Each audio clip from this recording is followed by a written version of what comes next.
Student, this is worksheet 44, subject science विज्ञान, 14/10 14 अक्टूबर की date worksheet है आपकी। ये है आपका टॉपिक है उत्तक, टिश्यू जिसको बोलते हैं इंग्लिश में। चैप्टर नंबर 9th क्लास का सिलेबस में चैप्टर नंबर 6 है ये उत्तक। तो आप ये ध्यान रखिए उत्तक क्या होते हैं, ये इसमें पढ़ेंगे हम। उत्तक के कितने प्रकार हैं, कौन कौन से प्रकार के भी आगे प्रकार होते हैं। इससे पहले जो आपने देखा है 5th चैप्टर में था कोशिका, तो हमने ये पढ़ा हुआ है कि कोशिकाएं मिला के बनाती हैं उत्तक। हमने अगर शरीर में पढ़ा है तो हमने ये पढ़ा है कि सबसे पहले सबसे छोटा यूनिट, सबसे संरचनात्मक जो इकाई है मानव शरीर की या किसी भी लिविंग थिंग की, किसी भी सजीव की, वो है कोशिका। सजीवों की मूलभूत संरचनात्मक इकाई कोशिका है। कोशिका मिलकर क्या बनाती हैं, बहुत सारी कोशिकाओं का समूह जो एक जैसी हैं वो बनाएंगी उत्तक। जो आपका टॉपिक है इसका उत्तक। और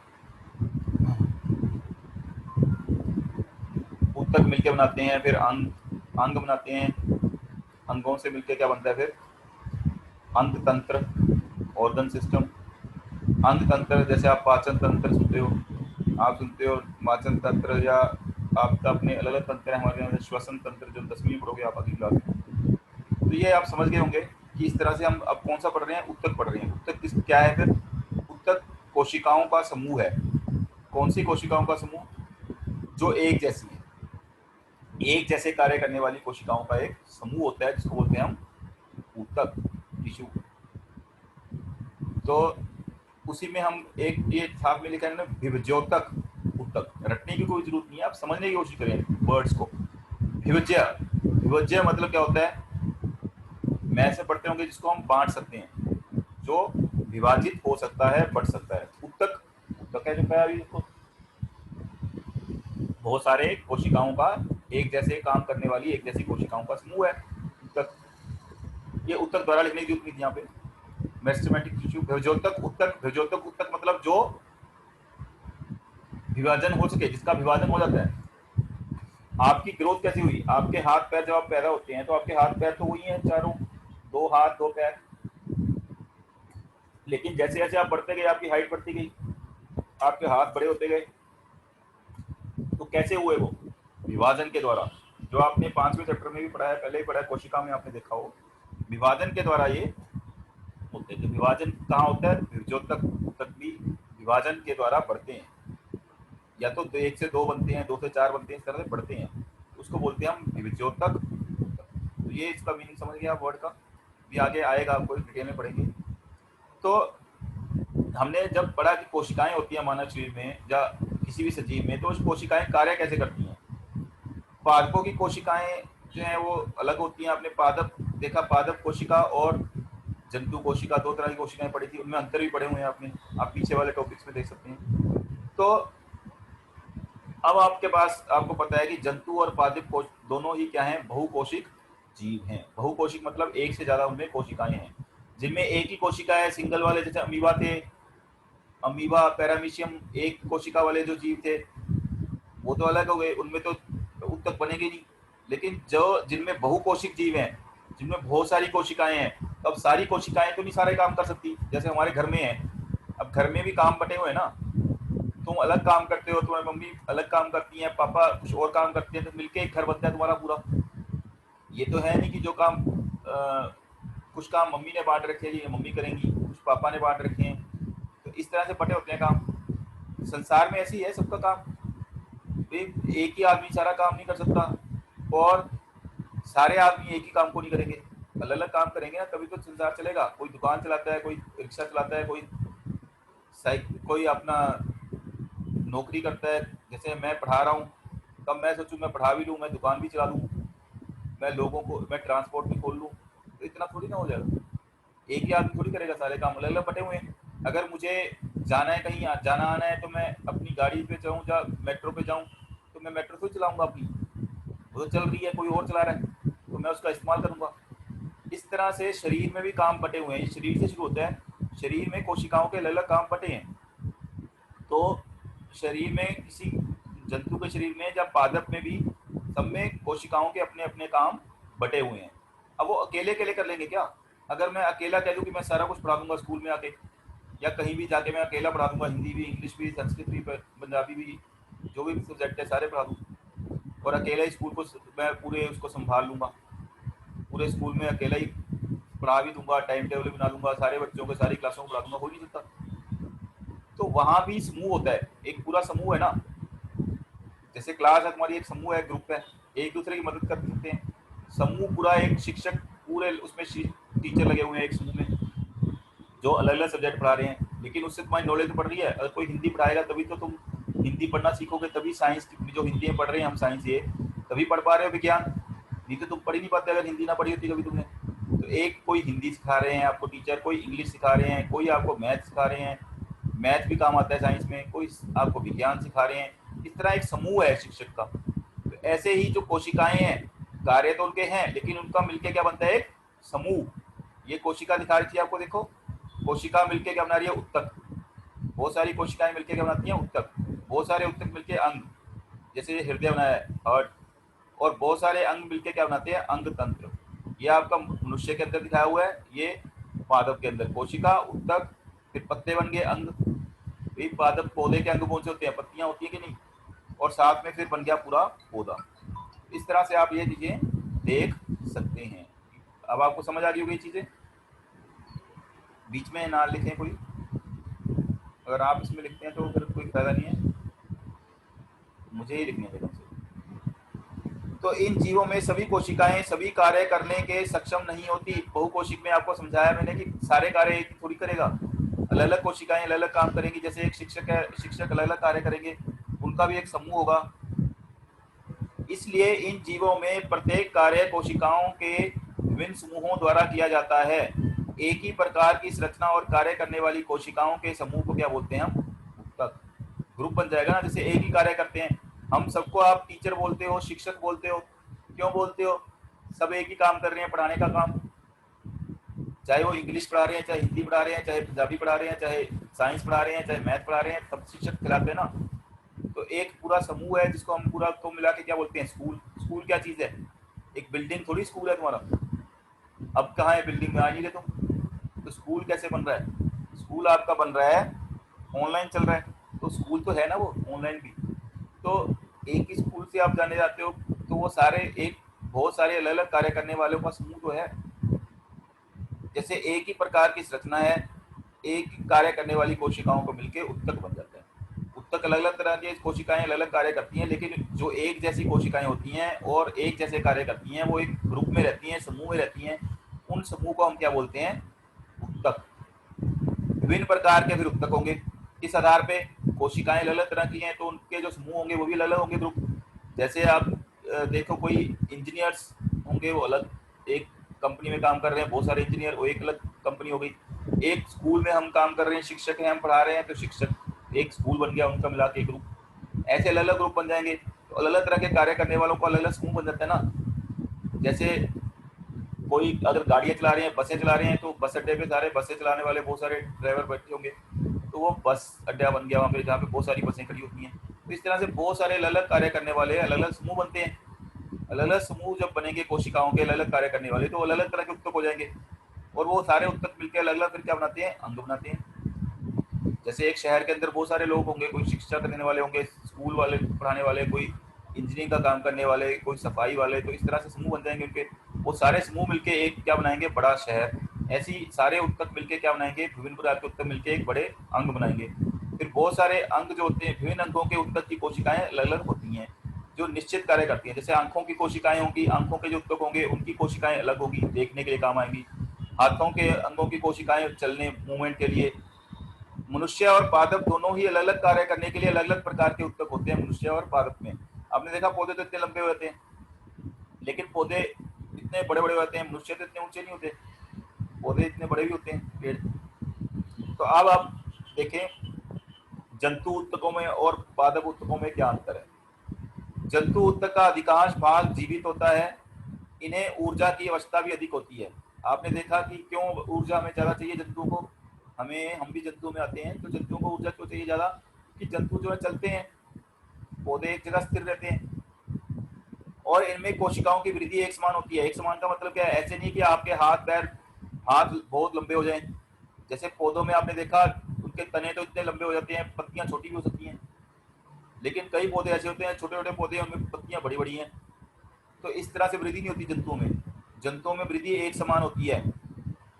अगर तुम्हारा जैसे हाथ ही इतना लंबा हो जाए और पैर छोटे छोटे हों तो अजीब लगोगे ना। पर पोषण में वृद्धि होती है। जंतु कोशिकाओं का अधिकांश भाग जीवित होता है एक तो, दूसरा इनको ऊर्जा ज़्यादा चाहिए क्योंकि इनको चलना भी है, इनको बोलना भी है। अपनी भाषा में जैसे ही बोले कोई भी जंतु वो बोलते तो हैं, चलते भी हैं खाने के तलाश में, तो इसलिए इनको ऊर्जा भी ज़्यादा चाहिए जंतु को ऊतक में। और वृद्धि एक समान होती है। लेकिन पौधा पादप ऊतक में आपको पता है पौधे स्थिर रहते हैं, पौधे एक जगह पे रहते हैं, जड़ होती है उनकी जमीन में, तो वहीं फिक्स रहते हैं, वो हिलते नहीं है, चलते नहीं है एक जगह से जगह। इसलिए इनको ज़्यादातर ऊतक वो चाहिए जिनको सीधा रख सकें। अगर पौधे आपको पता है अपनी पूरी जिंदगी 100 साल के पेड़ भी खड़े रहते हैं एक जगह, अगर मैं आपको कह दूं कि आप एक जगह 10 घंटे खड़े हो जाओ एक ही जगह पे, जब मैं आपको कह दूं 5 दिन के लिए एक ही जगह खड़े रहो, आप खड़े नहीं हो पाओगे, गिर जाओगे। क्योंकि हमारे में ऊतक है ही नहीं जंतुओं में स्थिर होने वाले। आपने गाय भैंस कोई भी जंतु देख लो वो चलते रहते हैं, चलते हैं इधर उधर।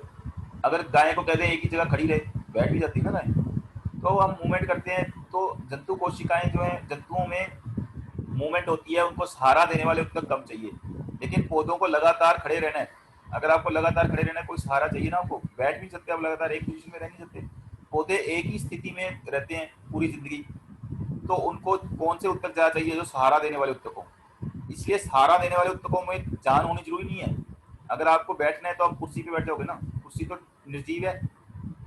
अगर आप खड़े खड़े थक जाओ तो कुर्सी पे बैठ जाओगे, तो निर्जीव है कुर्सी तो उनमें कुर्सी को ऊर्जा की आवश्यकता नहीं है आपको सहारा देने के लिए। तो इसलिए ज्यादातर पौधों में जो सहारा देने वाले ऊतक होते हैं वो क्या होते हैं? मृत, क्योंकि उनको ऊर्जा नहीं चाहिए, उनको कोई जीवन थोड़ी चलाना है, उनको सिर्फ सहारा देना है पौधों को। इसलिए पौधों में वृद्धि भी कुछ ही क्षेत्रों तक होती है। पौधों में ये नहीं होता सारे क्षेत्र सारा कुछ बढ़ता रहे।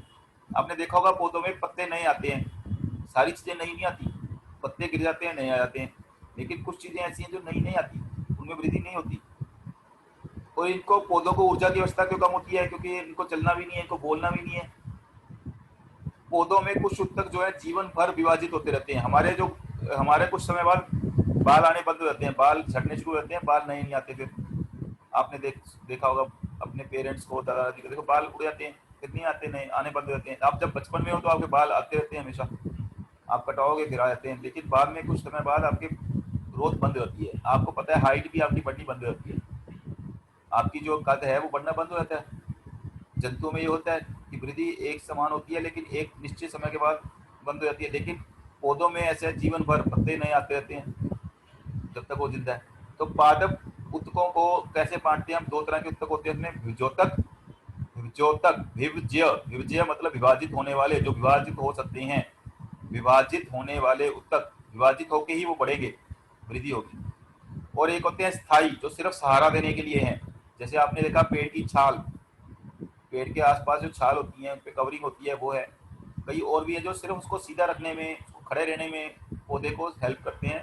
तो 2 तरह के हो गए पौधे में, विभजोतक जो बढ़ते हैं, डिवाइड होते हैं, विभाजित होते हैं। स्थायी, स्थायी जो परमानेंट वैसे के वैसे रहते हैं, वो विभाजित नहीं होते। कुछ ऊतक जब मर जाते हैं तो उसके बाद क्या बन जाते हैं? वो स्थायी रहते हैं उसके अंदर, पौधे के अंदर। तो आगे हम इसको पढ़ेंगे। अब 2 तरह के ऊतक हम पढ़ रहे हैं पादप के अंदर, एक विभजोतक, एक आप पढ़ रहे हैं स्थायी। विभजोतक 3 तरह के हैं, देखिए कैसे कैसे हैं, कहाँ कहाँ होते हैं। ये आपको विभजोतक की डायग्राम बनाई हुई है, चित्र बनाया हुआ है पौधों में विभजोतक ऊतक। ये है पार्श्व, पार्श्व मतलब साइडों में, लेटरल। ये शीर्ष जो सबसे ऊपर है, ये बढ़ते रहते हैं सबसे ऊपर, शीर्ष, शीर्ष होता है सबसे ऊपर। शीर्ष संस्कृत में सिर, हिंदी में उसको सिर बोलते हैं, संस्कृत में शीर्ष बोलते हैं। हम शीर्ष किसको बोलते हैं? सबसे ऊपर। जैसे आप हिंदी में लिखते हो शीर्षक, तो शीर्षक कहाँ लिखते हैं हम? सबसे ऊपर लिखते हैं ना पहले, शीर्षक। तो शीर्ष का मतलब सबसे ऊपर। तो शीर्ष जगह के हिसाब से, अंतर्वृष्ट जो बीच में है, ये साइडों पे है, पार्श्व साइडों पे, अंतर्वृष्ट बीच में, और शीर्ष जो सबसे ऊपर है। इनकी ये वृद्धि वाले ऊतक हैं। पौधों की वृद्धि कुछ निश्चित भागों से ही होती है, ऐसा विभाजित होने वाले ऊतकों के कारण होता है। बीजोतक 3 प्रकार के होते हैं, अभी हमने देखा उत्तक 2 प्रकार के हैं पौधों में, बीजोतक और परमानेंट, मतलब स्थायी और विभाजित होने वाले, जो वृद्धि करते हैं, और एक स्थायी है। अब बीजोतक में भी 3 प्रकार के हैं, स्थिति के आधार पे हमने देखा कहाँ वो मिलते हैं। शीर्ष बीजोतक मतलब जो सबसे ऊपर मिलता है, यह पौधों के जड़ एवं तनों के वृद्धि वाले भाग में मिलता है, पौधों की जड़ों में। अब आपको कि सबसे ऊपर पौधे में, सबसे ऊपर का मतलब है उस हिस्से के सबसे ऊपर, जैसे अगर ये जड़ है, जो जड़ के जो ऊपर वाले हिस्से हैं जहाँ पे वृद्धि होनी है, जड़ बढ़नी है, वहां मिलेगा। तनों के वृद्धि वाले भाग, जैसे तना है अगर किसी पेड़ का, तो इसके ऊपर वाले हिस्सों में मिलेगा जहाँ वृद्धि होनी है, जहाँ से जड़ें आपको देखा ऐसे निकलते हैं, ब्रांच निकलती हैं, वहां मिलते हैं ये ऊपर। ये आप समझ गए होंगे। अंतर्विष्ट होता है, ये पत्तियों के आधार या टहनी के पर्व में मिलते हैं। पत्तियों का आधार कहाँ होता है? ये जहाँ पत्तियां जहाँ से शुरू हो रही हैं, ये आधार हो गया इनका, ये तो यहाँ मिलते हैं। ये दोनों होते हैं, इधर भी इधर भी। पार्श्व विभजोतक तने की वृद्धि, तना है ये, तना तना अगर दिखाएं ऐसे, ये है तना आपका, अगर दिखाएं तने की वृद्धि, वृद्धि मतलब ये एरिया, ये जो इसका बड़ा एरिया, ये यहाँ मिलते हैं। अथवा मूल में वृद्धि पार्श्व विभजोतक उत्तक के कारण होती है। जो आपका तना आपने देखा होगा शुरू में इतना पतला सा होता है, बाद में बड़े जब पेड़ बनते हैं उनका तना मोटा हो जाता है। ये वृद्धि, इतनी वृद्धि होगी, इतनी वृद्धि आपको पड़ी होगी ऐसे, ये जितना ये एरिया ले रहे हैं तो वृद्धि बोलते हैं। जिसका यहाँ इतनी छोटी सी वृद्धि है, इतनी सी है, तो ये आप समझ गए होंगे वृद्धि को बढ़ाने के लिए कौन से उत्तक आते हैं, ये पूछ सकते हैं पेपरों में, तो आपको पता होना चाहिए, इंपॉर्टेंट है कि पौधों के जड़ और तनों के वृद्धि वाले भाग में कौन से होते हैं? शीर्ष, पत्तियों के आधार और टहनी के पर्व, इंटरनोड, ये टहनी और ये पत्तियां जहाँ मिलती हैं, जैसे ये आपने देखा ऐसे पत्ती होती है भाई, ये है पत्ती, तो यहाँ मिलते हैं, और ये टहनी के साथ जुड़ी है, तो यहाँ ये मिलते हैं दोनों, कौन से वाले? अंतर्वृष्ट, इंटरसेलुलरी इंग्लिश में बोलते हैं इनको। अब आपके पास आगे देखिए,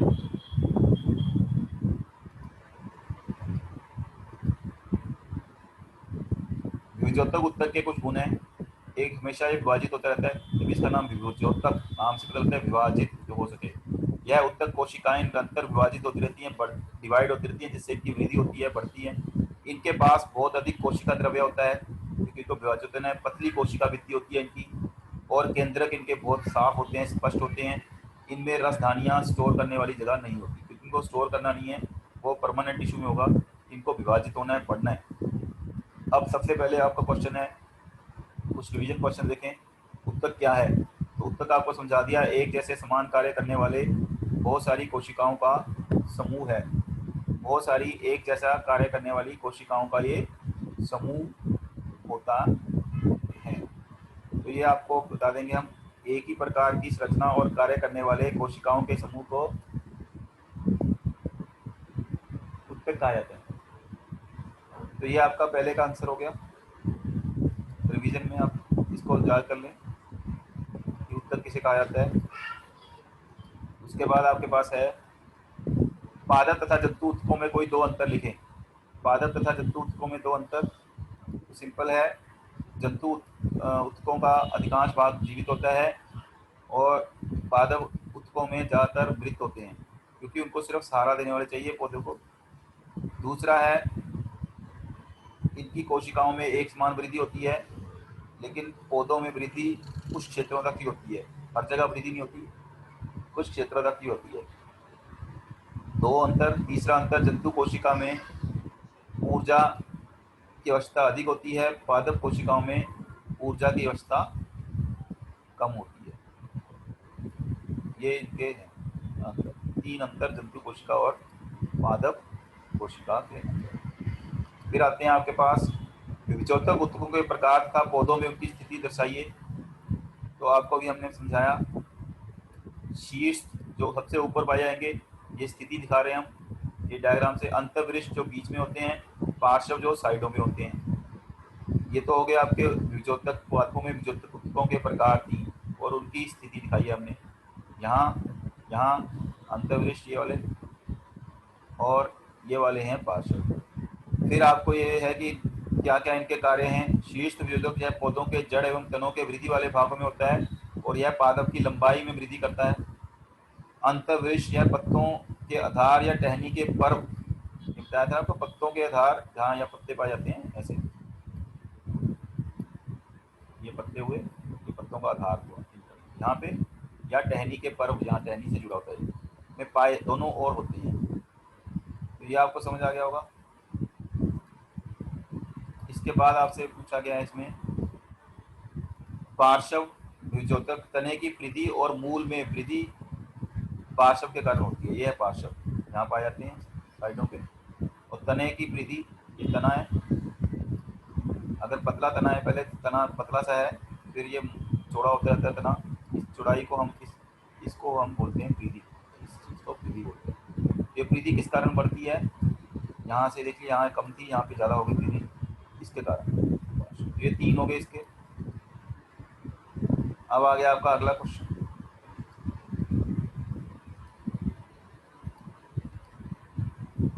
विचोतक उत्तकों के कोई 2 गुण बताइए। तो विचोतक उत्तकों के गुण हैं, इन उत्तकों की कोशिकाएं निरंतर विभाजित होती रहती हैं, इनके पास बहुत अधिक कोशिका द्रव्य, पतली कोशिका भित्ति, स्पष्ट केंद्रक होते हैं, इनकी इनमें राजधानियां नहीं होती। तो अब इनमें एक तो ये हो गया, ये चारों आप गुण धर्म जो है आप इसी तरह इनको चारों को बना के लिख सकते हैं। सबसे पहला, उत्तकों की निरंतर कोशिकाएं विभाजित होती रहती हैं, तो दूसरा, विचोतक के पास बहुत अधिक कोशिका द्रव्य होता है। विचोतक उत्तकों की कोशिका भित्ति पतली होती है, इनके केंद्रक स्पष्ट होते हैं और इनमें राजधानियां नहीं। तो ये आप समझ गए होंगे। अब आप इसको अच्छी तरह टॉपिक को करिए, जिसका नाम था उत्तक, जिसमें हमने मेसेमेटिक टिश्यू, विचोतक के प्रकार, विचोतक क्या होते हैं, पादप उत्तक और जंतु उत्तकों में क्या अंतर हैं, ये हमने पढ़े। Thank you. इसको अगर आप बाद में देखना चाहें वीडियो को, तो इस चैनल को आप सब्सक्राइब कर सकते हैं, जो लिंक आपके पास आएगा। इसमें लिंक को आप जाएंगे तो उसमें लिखा होता है, एक सब्सक्राइब बटन होता है, वो सब्सक्राइब कर सकते हैं आप, रेड कलर का ऐसे सब्सक्राइब लिखा होता है। उसमें अगर सब्सक्राइब कर लेंगे तो आप जब भी यूट्यूब खोलेंगे तो उस पर आपको ये दिखाई दे जाएगा कौन कौन से वीडियो हैं। उसमें आपको प्लेलिस्ट दिखाई देगी अलग अलग क्लासेस की, तो आप अपनी क्लास के अकॉर्डिंग उसको देख सकते हैं। एक और चीज़ है, अगर आपको वो तो खोलना होगा, लेकिन ये ऐसे बेल बनी होगी एक, उस बेल को क्लिक करेंगे तो नोटिफिकेशन आ जाता है। नोटिफिकेशन का मतलब है जैसे ही वीडियो डलता है तो आपको नोटिफाई होता है ये वीडियो डल चुका है।